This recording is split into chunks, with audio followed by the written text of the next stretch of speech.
ሰላም ወጣችሁ በሰላም ለዓላማው ደርሳችሁ ተሳክቶ በሰላም አገራችሁ አላህ ይመልሳችሁ። ያ አላህ ድህነት ይጥፋ፣ አገራችን ወደፊት ትሂድ። ያ ረቢ ክልላችንም ዞናችንም ኢትዮጵያን የሰላም አገር አላህ አርጋት።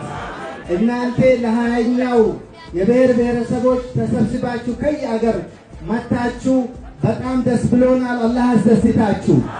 አላህ እንኳን ደህና መጣችሁ። አላህ በሰላም አቆያችሁ። ኢትዮጵያን ለመጥፎ የሚፈልጋት አላህ አደብ ይስጣው፣ አደብ ይስጣው።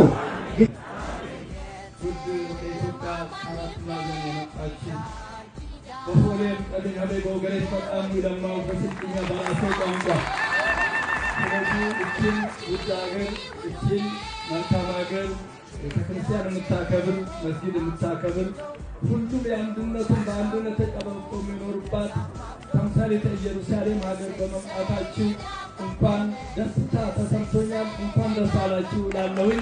ያለቀቀንም ተያዝ ማን ያለቀቀንም አላህ ሙስሊም ወገሬት በጣም እንኳን ደህና መጣችሁ ለማለት እወዳለሁ። እንኳን ደህና መጣችሁ። የዘንድሮው የ20ኛ ጊዜ የሚከበረው የብሔር ብሔረሰቦች ቀን በልዩ ሁኔታ በክልላችን ለማክበር ሰፊ ዝግጅት ስናደርግ ቆይተናል። ይህ ቀን ዲሞክራሲያዊ መግባባት ለህብረ ብሔራዊ አንድነት በሚል መሪ ቃል በአዲስቷ የብልጽግና ተምሳሌት በሆነችው ማዕከላዊ ኢትዮጵያ ክልል የሚከበር መሆኑ የሚታወቅ ነው። ዞናችን ይህንኑ በማስመልከት የተለያየ ፕሮግራም ስናደርግ የቆየን ሲሆን ዞናችንን ለመግለጽ ያክል ስልጤ ዞን ከአዲስ አበባ 172 ኪሎ ሜትር ላይ የሚገኝ ዋና ከተማችን ወራቤ ስትሆን ዞናችን ከኦሮሚያ፣ ከጉራጌ ዞን፣ ከኦሮሚያ ብሔራዊ ክልላዊ መንግስት፣ ከጉራጌ ዞን፣ ከሀዲያ ዞን፣ ከሀላባ ዞን የሚዋሰን ሲሆን ሀገራችን በልዩ ሁኔታ በሁሉም አካባቢዎች ተበትኖ የሚኖር ህብረተሰብ እንደሆነ እናውቃለን። የህዝብ ብዛታችን ወደ 1.4 ሚሊዮን ሲሆን በ10 ወረዳዎችና በ5 ከተማ አስተዳደሮች በልዩ ሁኔታ ዞናችንን ለማልማት ሰፊ ንቅናቄ እያደረግን እንገኛለን።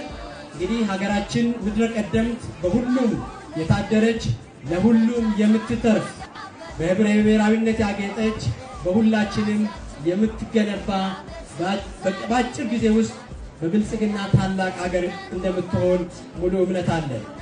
ይህን ቀን በጋራ ስናከብር ለህብረ ብሔራዊ አንድነታችን፣ ለጋራ ትርክታችን ግንባታ፣ ለሀገራዊ መግባባት ትልቅ አስተዋጽኦ አለው። ይህ በመሆኑ በተለያየ ኩነቶች ከወረዳ ጀምሮ የብሔር ብሔረሰቦችን ቀን ስናከብር ቆይተናል። አንድነታችንን ለማረጋገጥ የጋራ ትርክታችንን ለማጽናት ይህ በቀጣይ የቱሪዝም መስህብ ሆኖ እንዲቀጥል እና በጋራ ሰርተን እቺን ሀገር ለተሻለ ለማድረስ በጋራ ተክተን እንስራ። እንኳን ደህና መጣችሁ። የኢትዮጵያ ልጆች